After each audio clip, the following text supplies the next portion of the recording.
Welcome back to another edition of This Week in Bellarmine Athletics. I'm Sid Abramson. I'm Taber Lewis. We're here at Knights Hall where the volleyball team had a very busy weekend. They played Saturday and Sunday, beating Drury 3-1. Krista Gibson, senior, had 20 kills, I think, in the Drury game, which is impressive. They came back to win 3-0 against Missouri S&T on Sunday. They had a big weekend. Softball, not so much. Saturday came out a little dead, lost to U of L and Eastern Kentucky University.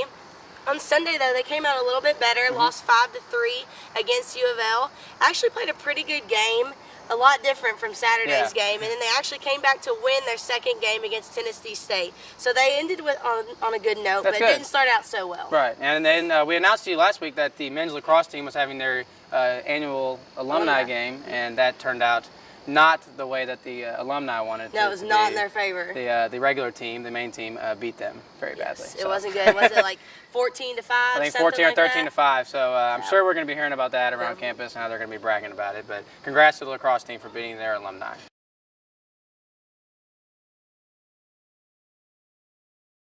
For this edition's highlight of the week, we're going to be featuring freshman bowler Whitney Foster, who has an amazing story to tell about her physical condition and how she manages to overcome this and bowl. Yeah, what she has is a condition that prohibits her to move her arms past 90 degrees. So what she does is she puts the bowling ball in the crook of her arm and actually bowls, and is actually pretty accurate at it.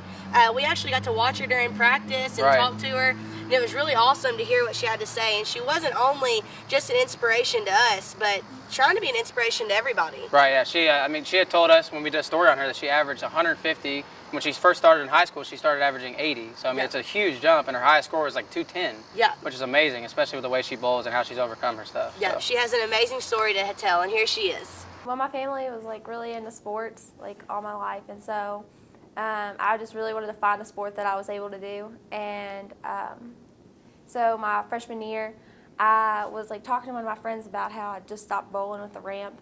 And the bowling coach heard me and was like, "Oh, you're into bowling. You should come out and try out." And I ended up going my sophomore year and trying out and made the team and fell in love with it.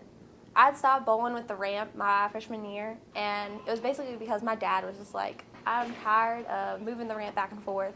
So he just sat it up on my arm one day, and I just started throwing it down the lane, and I threw a ton of gutters and different things, but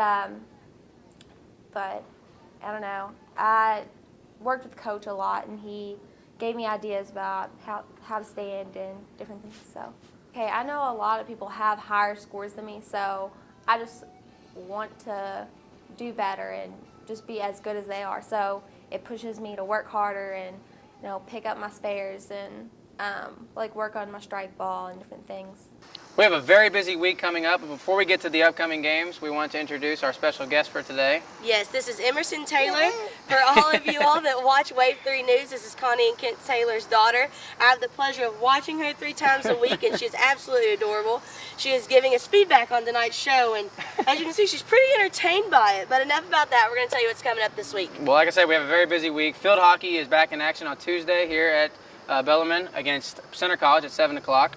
And then men's and women's soccer have a doubleheader on Friday, beginning at 4 o'clock against Lewis University, and then another doubleheader on Sunday against University of Parkside, starting at noon. Yep, so busy there, and our men and women's cross-country team will be competing in the 12th annual Greater Louisville meet, and softball will be playing Saturday and Sunday at 3 o'clock against Ball State. And that's a wrap-up for this week. We'll be coming to you Monday to tell you about what's coming up next week and to give you the scores and recap this past week. I'm Taber Lewis. I'm Sid Abramson. Go Knights!